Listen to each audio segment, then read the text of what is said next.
Kuasa hukum Armor Toreador tersangka KDRT terhadap selebgram Cut Intan Nabila berharap kasusnya dapat diselesaikan secara damai melalui upaya restoratif justice. Pihaknya menyebut tersangka menyesali perbuatannya.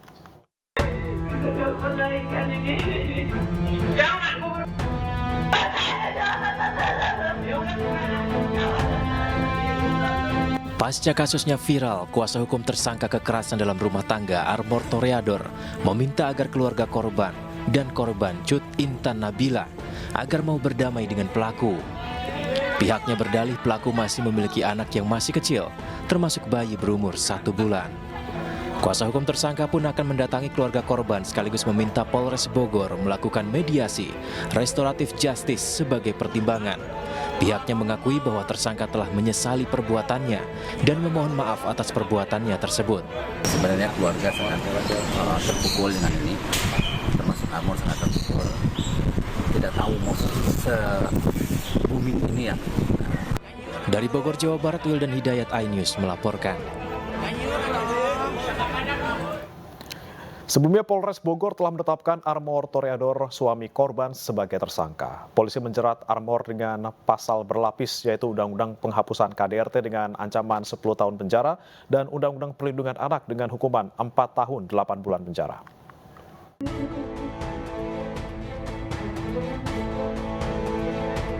Pasca viralnya video Cut Intan Nabila yang dianiaya oleh suaminya, Polres Bogor menetapkan Armor Toreador, suami korban, sebagai tersangka. Armor diamankan petugas Satreskrim dan Perlindungan Anak dan Perempuan Polres Bogor pada Selasa malam di sebuah hotel di kawasan Jakarta Selatan saat akan melarikan diri ke wilayah Surabaya. Polisi telah mengamankan sejumlah alat bukti berupa rekaman CCTV yang dipasangkan oleh korban, flash disk dan juga screenshot media sosial tentang tindakan kekerasan dan ancaman pelaku pada korban. Akibat perilakunya, Armor akan dijerat pasal berlapis. Dan kami telah melakukan penahanan terhadap saudara HTG ini dengan pasal berlapis. Satu adalah pasal kekerasan fisik dalam rumah tangga KDRT, pasal 44 ayat 2 Undang-Undang 23 tahun 2004. Dengan ancaman 10 tahun penjara. Kami juga memasukkan pasal kekerasan terhadap anak seperti yang kita lihat di video tersebut, yaitu pasal 80 Undang-Undang Nomor 35 Tahun 2014 tentang perubahan atas Undang-Undang 23 Tahun 2002 dengan ancaman 4 tahun 8 bulan ditambah sepertiga. Indonesia sendiri memiliki undang-undang tentang penghapusan KDRT yang diatur dalam Undang-Undang Nomor 23 Tahun 2004. Dalam undang-undang ini dinyatakan setiap orang yang melakukan kekerasan fisik dalam rumah tangga diancam penjara 5 tahun atau denda paling banyak 15 juta rupiah. Jika korban KDRT sakit dan juga mengalami luka berat, maka ancaman menjadi 10 tahun penjara atau denda paling banyak 30 juta rupiah. Sementara jika korban KDRT meninggal dunia, ancaman pidana penjara menjadi maksimal 15 tahun dan denda paling banyak 45 juta rupiah. Dan jika kekerasan tidak menimbulkan penyakit dan halangan dalam kegiatan sehari-hari, pidana penjara mengancam 4 bulan dan denda hingga 5 juta rupiah. Dari Bogor, Jawa Barat, Wildan Hidayat, iNews melaporkan. Selain jadi tersangka, Armor Toreador, suami selebgram Cut Intan Nabila, dipecat secara tidak hormat dari keanggotaannya di Himpunan Pengusaha Muda Indonesia. Hal ini ditegaskan oleh Ketua Umum HIPMI Jawa Barat, Radityo Egi Pratama. Assalamualaikum warahmatullahi wabarakatuh. Saya Radityo Egi Pratama selaku Ketua Umum HIPMI Jawa Barat. Dalam kesempatan ini saya ingin merespon dan meluruskan terkait pemberitaan yang sedang viral, pemberitaan video KDRT yang diduga cuma satu-satunya pelakunya menuliskan di dalam bio Instagramnya sebagai pengurus HIPMI Jawa Barat. Kami di HIPMI sangat menjunjung nilai-nilai kemanusiaan.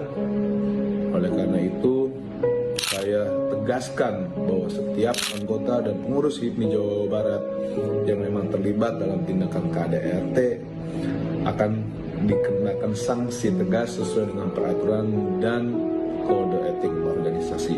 Dan secara pribadi saya ikut prihatin dengan Cut Intan Nabila, dan sekali lagi saya menegaskan bahwa saudara Armor itu bukan pengurus HIPMI Jawa Barat periode 2020. Psikolog anak dan keluarga Nisfi M. Hussein menanggapi kasus KDRT selebgram Cut Intan Nabila. Menurut Nisfi, KDRT dalam rumah tangga bisa dicegah, namun apabila sudah terjadi, korban sebaiknya melapor ke polisi.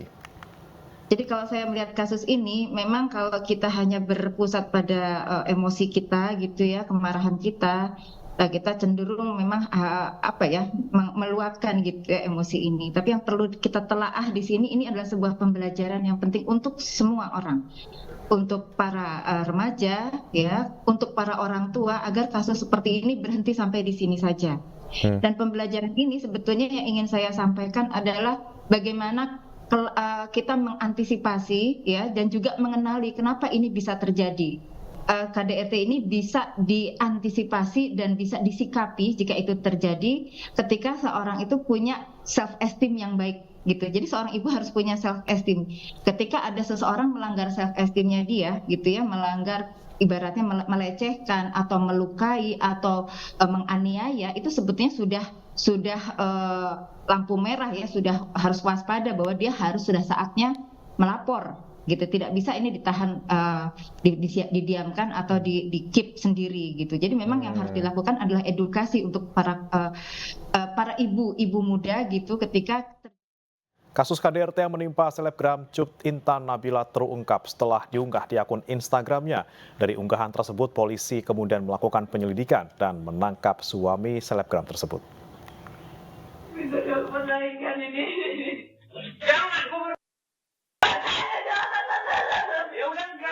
Rekaman CCTV KDRT yang dilakukan suami selebgram Cut Intan Nabila viral di media sosial. Video dugaan KDRT diunggah di akun Instagram @cutintan_nabila. Dari pernyataan Cut Intan di akun pribadinya, Armor sudah beberapa kali selingkuh dan melakukan KDRT selama 5 tahun menikah. Armor diketahui memiliki sifat yang temperamental sehingga beberapa kali melakukan KDRT terhadap korban. Usai menerima laporan dari masyarakat, Kepolisian Polres Bogor melakukan penyelidikan dan menetapkan Armor suami Cut Intan Nabila sebagai tersangka.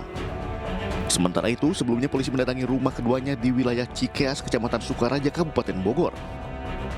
Kita melakukan pendampingan PPA dari Polres, dan pada saat ini rekan-rekan melihat tadi mau visum ke RSUD, ibunya ke sini, ibunya si suami.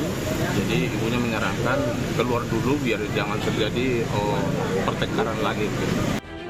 Armor akan dijerat Undang-Undang Kekerasan dalam Rumah Tangga dengan ancaman hukuman maksimal 9 tahun penjara. Tim Liputan iNews melaporkan. Keinformasi lainnya pemirsa, polisi masih mendalami kasus tewasnya seorang dokter muda mahasiswi PPDS Kedokteran Undip yang diduga mengalami perundungan. Saat olah TKP, polisi menemukan sejumlah obat-obatan dan tulisan keluhan korban.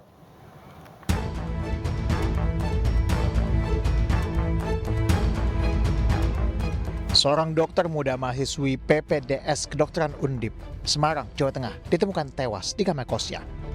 Saat olah TKP, polisi menemukan sejumlah obat-obatan dan buku harian korban yang berisi keluhan karena mendapatkan tekanan dari para seniornya. Menurut polisi, diduga korban menyuntikkan obat penenang ke tubuhnya. Polisi juga masih berkoordinasi dengan Undip Semarang dan RSUP Dr. Karyadi untuk menyelidiki kasus ini.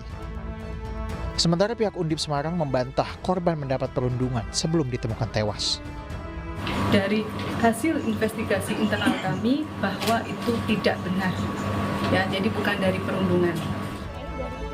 Menteri Koordinator Bidang Pembangunan Manusia dan Kebudayaan Muhadjir Effendi buka suara terkait kasus ini. Muhadjir mengatakan pendidikan yang diberikan senior harus menggunakan cara yang beretika dan meminta setiap organisasi profesi untuk tidak menerapkan praktik senioritas. Menurut saya sih semua organisasi profesi, semua pekerjaan profesional itu pasti menghendaki adanya struktur senioritas hierarki senioritas itu, karena misalnya fakultas kedokteran itu profesi dokter itu tidak bisa dihindari, karena misalnya nanti untuk uji kompetensi itu harus dilakukan oleh dokter senior. Disitulah senioritas pasti berlaku. Cuman memang harus ada etika, ada norma yang betul-betul ditegakkan di dalam profesi-profesi itu, termasuk kedokteran. Selain itu, pemerintah kini juga sudah memiliki undang-undang kesehatan yang dapat mengatur dan mengintervensi praktik senioritas agar kejadian serupa tidak kembali terulang. Tim Liputan iNews melaporkan.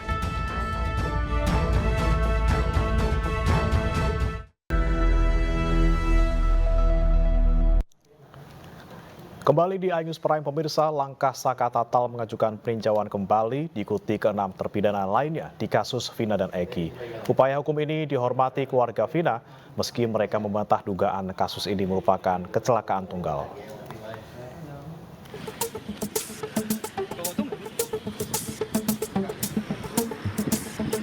Enam terpidana kasus pembunuhan Vina dan Eki tahun 2016 silam mendaftarkan peninjauan kembali ke Pengadilan Negeri Kota Cirebon Rabu kemarin. Keluarga 6 terpidana dengan didampingi tim kuasa hukum mendatangi Pengadilan Negeri Kota Cirebon. Menanggapi hal ini, kuasa hukum keluarga almarhumah Vina menyatakan yang dilakukan ke-6 terpidana tersebut merupakan hak kewarganegaraan dan sah di mata hukum. Namun demikian, pihak keluarga Vina masih meyakini kasus kematian Vina merupakan kasus pembunuhan berencana yang merupakan hasil keputusan dari sidang tahun 2017 silam.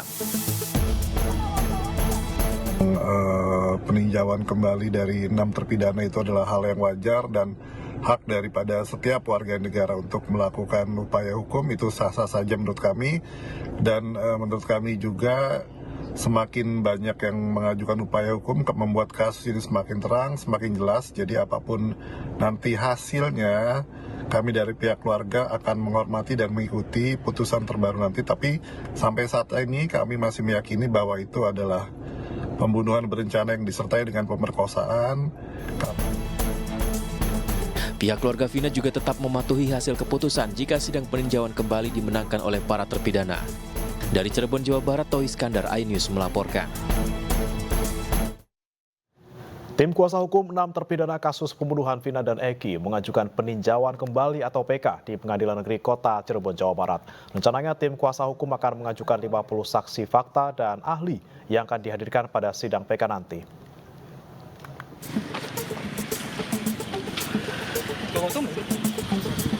Tim kuasa hukum ke-6 terpidana kasus pembunuhan Vina dan Eki mendatangi Pengadilan Negeri Kota Cirebon untuk mengajukan peninjauan kembali atau PK. Ke-6 terpidana yang mengajukan PK yakni Rivaldi, Eka Sandi, Eko Ramdhani, Hadi Saputra, Jaya, dan Supriyanto. Dalam PK nanti, rencananya tim kuasa hukum ke-6 terpidana telah mengajukan 50 saksi fakta dan ahli yang akan dihadirkan pada sidang PK nanti. Selain itu, terdapat 4 novum atau bukti baru yang juga akan dibawa pada sidang PK nanti. Harapan kami dengan novum-novum yang kami hadirkan sesuai dengan KUHP ya, 263 ayat 2, ada 3 hal novum, kekhilapan hakim, dan juga satu dengan yang lain keputusan yang bertentangan. Itu 3-tiganya kami dapatkan dan kami hadirkan. Sementara terkait dihadirkannya ke-6 terpidana pada sidang PK nanti, pihaknya telah mengajukan kepada PN Cirebon untuk menghadirkan ke-6 terpidana pada sidang PK nanti. Dari Cirebon, Jawa Barat, Toy Iskandar, iNews melaporkan. Informasi lainnya pemirsa, aturan baru pakaian paskibraka yang tidak mengakomodasi anggota yang berjilbab menuai kritikan dari sejumlah pihak. BPIP pun akhirnya membolehkan paskibraka putri untuk berjilbab saat peringatan HUT ke-79 kemerdekaan RI di IKN 17 Agustus mendatang.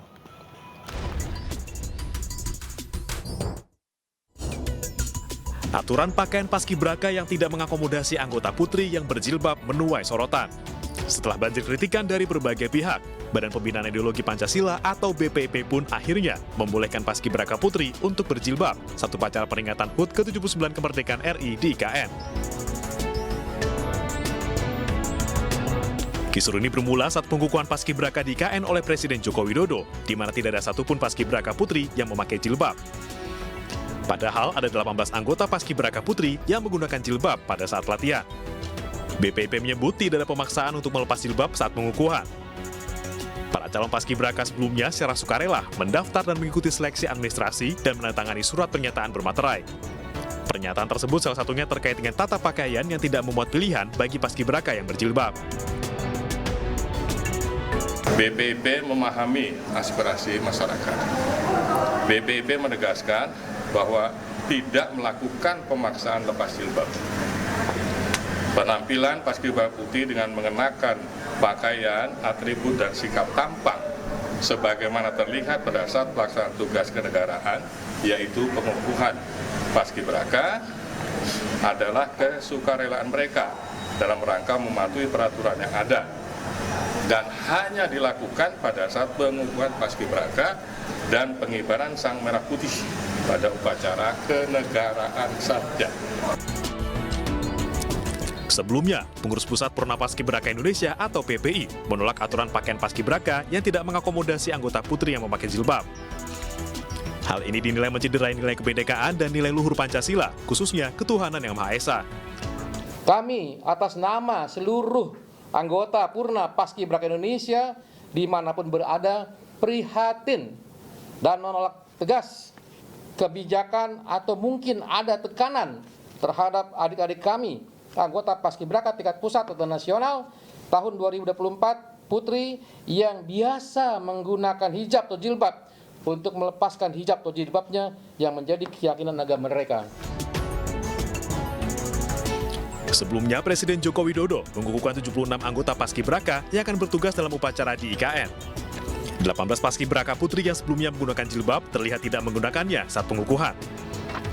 Aturan baru tata pakaian Paskibraka ini menuai kritikan karena pada tahun-tahun sebelumnya, Paskibraka diperbolehkan menggunakan jilbab saat pengukuhan maupun pengibaran bendera pada 17 Agustus. Tim iNews melaporkan. Menanggapi kisruh Paskibraka melepas jilbab, Kepala Staf Kepresidenan Muldoko menyampaikan bahwa Presiden Jokowi berpesan untuk menghormati keyakinan anggota Paskibraka yang akan bertugas pada upacara kemerdekaan RI. Sementara itu, Menpora Dito Aryo Tejo menyebut pihaknya sudah melakukan investigasi terkait polemik ini. Kalau dari Bapak Presiden adalah bagaimana upaya kita untuk menghormati keyakinan dari para peserta. Itu yang perlu dipikirkan. Artinya saat upacara berkenan dipakai jilbabnya, Pak? Apa? Saat upacara Paskibraka boleh diperkenakan pakai jilbab? Saya tidak terlibat di situ ya. Nanti kita mesti tergantung bagaimana ada pembinanya di sana. Ya. Nanti pasti akan mencari. Kami kemarin sudah langsung melakukan investigasi dan juga pendalaman karena memang untuk Paskibraka sejak 2002 itu sudah semua kewenangannya sudah full ditarik di BPIP. Dan kemarin juga ternyata BPIP juga sudah melakukan preskon walaupun jawabannya tidak tegas dan langsung merevisi. Jadi saya sangat menyayangkan ini harus ke depan, harus kita jaga bersama, jangan sampai dengan alasan agar ada keseragaman tapi menabrak nilai-nilai keteguhan yang sudah dimiliki para individu. Jadi saya akan berusaha ke depan, walaupun Paskibraka ini sudah bukan kewenangan kami, tapi karena Paskibraka itu isinya para anak muda, generasi muda yang otomatis tanggung jawab kami jamin ke depan kita akan melakukan langkah-langkah yang bagaimana bisa menjaga pembinaan dan juga pengelolaan Paskibraka ke depan. Ada arahan nggak sih Pak dari Pak Jokowi terkait dengan ini masalah ini? Tentunya belum, karena ya itu kewenangannya bukan di Kemenpora, kami tidak memiliki kewenangan apa-apa dan itu ada di BPIP. Tapi saya sebagai menteri yang juga menangani anak muda akan melakukan langkah-langkah. Ibuda Paskibraka Zahra Tushita Dwi Artika bersyukur setelah anaknya diperbolehkan menggunakan jilbab saat mengibarkan bendera 17 Agustus mendatang. Ibuda Zahra berharap proses pengibaran bendera di IKN bisa berlangsung lancar. Sugiyarti mengungkapkan kegembiraannya setelah pemerintah mengizinkan anaknya menggunakan jilbab saat pengibaran bendera di Ibu Kota Nusantara 17 Agustus mendatang. Menurutnya diizinkannya berhijab saat pengibaran bendera itu merupakan doa dari 18 paskibraka yang berhijab. Sugiyarti pun berharap pelaksanaan HUT ke-79 RI berjalan lancar. Senang, alhamdulillah lah, yang jelas alhamdulillah. Berarti Allah tuh kan mengabulkan doa anak-anak semua tuh dari 18 orang tuh. Pakai jilbab kan berat lah kalau dilepaskan. Kayaknya sih anak-anak tuh nggak pede juga kalau dilepaskan. Tapi alhamdulillah bersyukur sekali. Alhamdulillah lah pokoknya seneng. Jadi gimana ya perasaanku, rasa beban di dada tuh rasanya hilang gitu loh. Yang tadi rasanya bersalah, berdosa, hilang dengan sendiri. Sementara itu, jelang HUT ke-79 RI, Ketua Duta Pancasila Paskibraka Indonesia atau DPPI, Yusli Hayanti, menyebut seluruh paskibraka dalam keadaan sehat. Mereka pun tengah mempersiapkan peringatan HUT ke-79 Republik Indonesia di Ibu Kota Nusantara. Alhamdulillah adik-adik saat ini kondisinya sehat semuanya. Kami berharap memang berdoa agar adik-adik selalu ceria, semangat, sehat selalu menghadapi hari H. Walaupun memang mungkin pada saat penyesuaian di awal atau bahkan sampai saat ini adik-adik juga mungkin masih merasa perbedaan kondisi cuaca yang sangat berbeda ya sama waktu di Cibubur. Walaupun sama-sama panas, Kak. Tapi sepertinya panasnya berbeda pada saat panas di Cibubur dengan di IKN. Kalau misalnya pada saat malam ini, biasanya nanti kami rencana akan doa bersama. Kami akan doa bersama dari seluruh pihak, baik itu dari pihak panitia, pihak Duta Pancasila, dan adik-adik Paskibraka tahun 2024. Setelah itu besok kami akan memeriksa semua kelengkapan yang akan digunakan oleh adik-adik sambil adik-adik juga besok menjadi salah satu hari yang adik-adik bisa jauh lebih tenang, lebih santai dalam mempersiapkan diri, mental, fisik, dan begitupun juga segala hal perlengkapan yang akan diperlukan untuk hari H. Itu saja yang memang akan dilakukan. Tim aerobatik Jupiter TNI Angkatan Udara akan menghiasi langit Ibu Kota Nusantara dalam kemeriahan perayaan HUT ke-79 Republik Indonesia tahun ini. Tim Jupiter secara intensif melakukan latihan terbang formasi dari Hanggar D Bandara Sam Sepinggan Balikpapan. Terbangnya tim Jupiter di langit Nusantara menjadi kebanggaan para pilot dalam memeriahkan HUT ke-79 RI. Akan ada 5 formasi yang ditampilkan pada perayaan 17 Agustus nanti. Selain itu, tim aerobatik Jupiter juga akan melakukan formasi kombinasi dengan jet tempur F-16 milik TNI Angkatan Udara. Durasi show akan dilakukan selama kurang lebih 5 menit dengan ketinggian 3.000 feet. Tantangan utama yang harus dihadapi para penerbang diantaranya jarak pandang dan cuaca. Jupiter Aerobatic Team kita sudah siap, hanya memang kondisi cuaca saja yang menurut kami masih menjadi kendala karena kondisi cuaca yang cukup menantang dan visibility yang juga cukup hazy di area ibu kota negara sehingga menjadi sedikit terkendala, tapi masih bisa dilaksanakan. Tim Jupiter Aerobatic menyiapkan 8 pesawat KT-1 Wongbi buatan Korea Selatan yang didatangkan sejak 2008 silam. Pesawat ini dikenal dengan kemampuan manuvernya yang lincah. Dari Balikpapan, Kalimantan Timur, Mukmin Aziz, iNews melaporkan.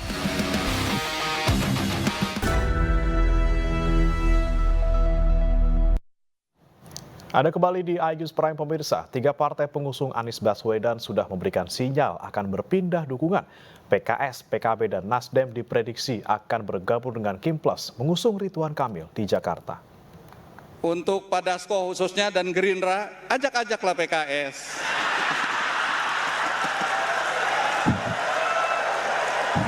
Jangan coba sekedar ngajak Nasdem dan PKB.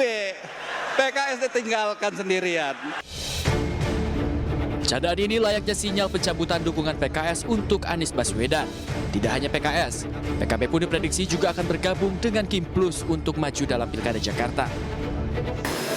Dengan PKB, kemungkinan besar kami akan bekerja sama seperti yang Mbak Zazil katakan, ada di beberapa daerah untuk Jawa Tengah, Jawa Barat, dan kemungkinan besar di DKI Jakarta. Gitu. Jadi ya apa yang PKB sampaikan, ya hari ini kami konfirmasi kira-kira begitu. PKB beralasan perolehan kursi DPRD tidak cukup usung calon sendirian. Namun PKB tegaskan tetap membangun komunikasi dengan PDI Perjuangan. Sementara Partai Nasdem memberikan sinyal untuk tidak mendaftarkan Anies ke KPU.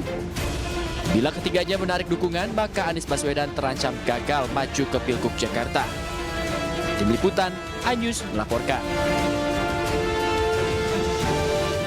Bursa PSI resmi mengusung Ridwan Kamil di Pilgub Jakarta 2024. Pengumuman ini dilakukan dengan aksi teatrikal.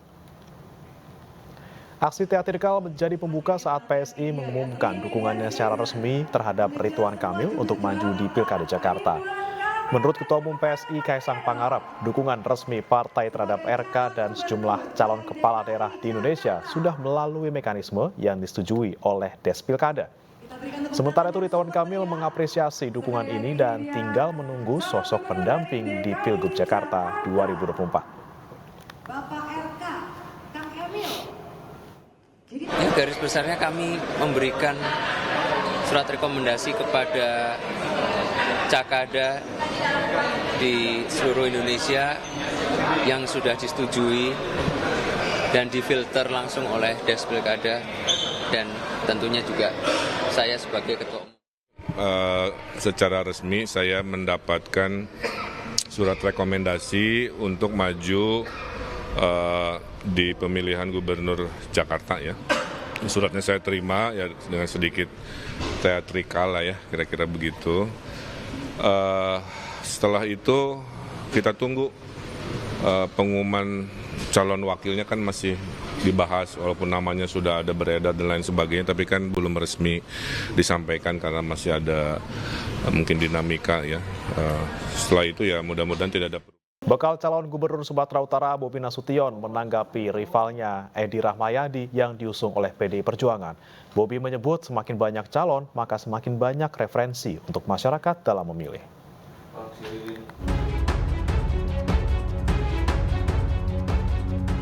DPP PDI Perjuangan secara resmi mengusung mantan Gubernur Sumatera Utara Edi Rahmayadi dalam kontestasi pemilihan Gubernur Sumatera Utara mendatang. Menanggapi dukungan PDI Perjuangan kepada Edi Rahmayadi, Bobi Nasution mengucap syukur. Tanggapannya Pak Edi diusung PDIP? Alhamdulillah. Artinya tidak jadi kotak kosong semua Pak ya? Gimana? Tidak jadi kotak kosong. Ya, kita kan selalu sampaikan dari awal ya, kita pengen masyarakat itu punya banyak referensi. Tentunya kita ngebangun Sumatera Utara, punya visi misi, punya yang akan diperjuangkan. Tentunya kalau ada beberapa kandidat, ini akan makin banyak referensi untuk masyarakat. Nanti tinggal masyarakat yang memilih. Diketahui sebelumnya berembus kabar jika Pilgub Sumatera Utara kali ini Bobi akan melawan kotak kosong. Namun PDIP dan Hanura telah memberikan surat rekomendasinya kepada Edi Rahmayadi untuk maju pada pilkada ini melawan menantu Presiden Jokowi, Bobi Nasution. Dari Medan, Sumatera Utara, Ahmad Ridwan Nasution, iNews melaporkan. Ketua Umum Partai Perindo Angela Tanusudibyo menemui Presiden terpilih Prabowo Subianto di kediamannya di Jalan Kartanegara, Jakarta Selatan. Partai Perindo secara resmi mendukung pemerintahan Prabowo Subianto dan Gibran Raka Buming Raka. Angela Tanusudibyo datang didampingi Wakil Ketua Umum Partai Perindo Michael Sianipar, tiba di Kartanegara sekitar pukul 19 waktu Indonesia Barat.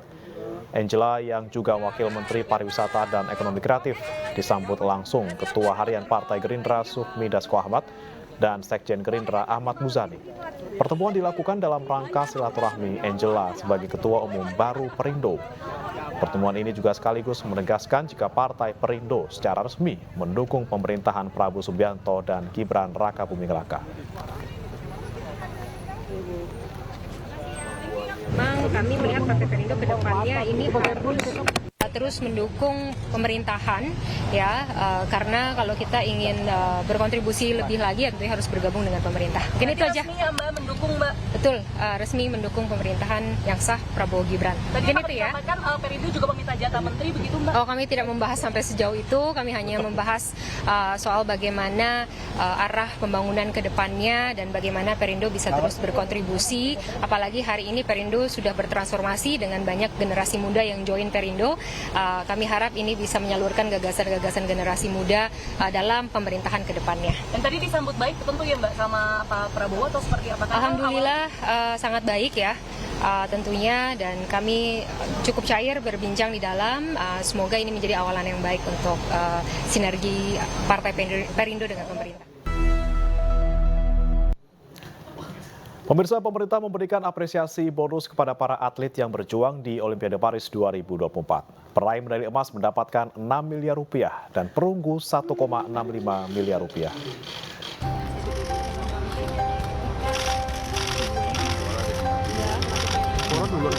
Para atlet Indonesia di gelaran Olimpiade 2024 Paris, Prancis memenuhi undangan Presiden Joko Widodo di Istana Merdeka pagi tadi. Mereka tiba usai mengikuti prosesi pawai juara arak-arakan dengan bus keliling Jakarta. Dalam pidatonya, Presiden Joko Widodo mengapresiasi capaian 2 emas dan 1 perunggu yang diraih kontingen Indonesia. Selain mengucapkan terima kasih, pemerintah juga memberikan kucuran bonus kepada para atlet. Peraih medali emas mendapatkan 6 miliar rupiah dan perunggu 1,65 miliar rupiah. Atas nama bangsa dan rakyat Indonesia kepada para atlet yang telah berjuang keras di Olimpiade Paris tahun 2024 dan memberikan kebanggaan yang luar biasa bagi bangsa, negara, dan rakyat Indonesia. Pemerintah telah menyiapkan bonus sebesar 6 miliar untuk peraih medali emas. 1,65 miliar untuk peraih medali perunggu. Serta 2,750 miliar untuk pelatih yang atletnya mendapatkan medali emas. Dan untuk pelatih yang atletnya mendapatkan medali perunggu akan mendapatkan 675 juta rupiah. Serta 250 juta rupiah untuk atlet yang tidak mendapatkan medali sebagai sebuah apresiasi dari pemerintah. Atlet-atlet peraih medali di Olimpiade akan menggunakan bonus dari pemerintah untuk investasi di masa depan, serta digunakan sebaik-baiknya. Diinvestasiin dan juga buat keluarga di rumah. Sebagian itu. Kenapa? Investasinya yang simpel-simpel kayak tanah, mungkin emas, atau mungkin ya kalau saham. Reksadana lah. Reksadana. Udah kita ajarin. Dan bonus ini pastinya sangat saya syukuri dan saya berterima kasih banyak untuk Pak Jokowi dan seluruh jajarannya karena sudah memberikan bonus kepada kami dan semoga bonus ini bisa saya gunakan dengan baik. Tentunya ini kan medali pertama Olimpiade buat saya dan ini pertama medali emas buat angkat besi yang setelah beberapa tahun baru bisa menyumbangkan medali emas di angkat besi dan ini alhamdulillah sangat bersyukur sekali. Ini adalah jenjang awal saya, perjalanan saya menuju Olimpiade selanjutnya. Insya Allah nanti di Los Angeles saya bisa mempertahankan medali ini karena mempertahankan lebih sulit daripada meningkatkan. Apresiasi ini membuat para atlet semakin bersemangat untuk meraih prestasi di kejuaraan dunia berikutnya. Tim Liputan iNews melaporkan.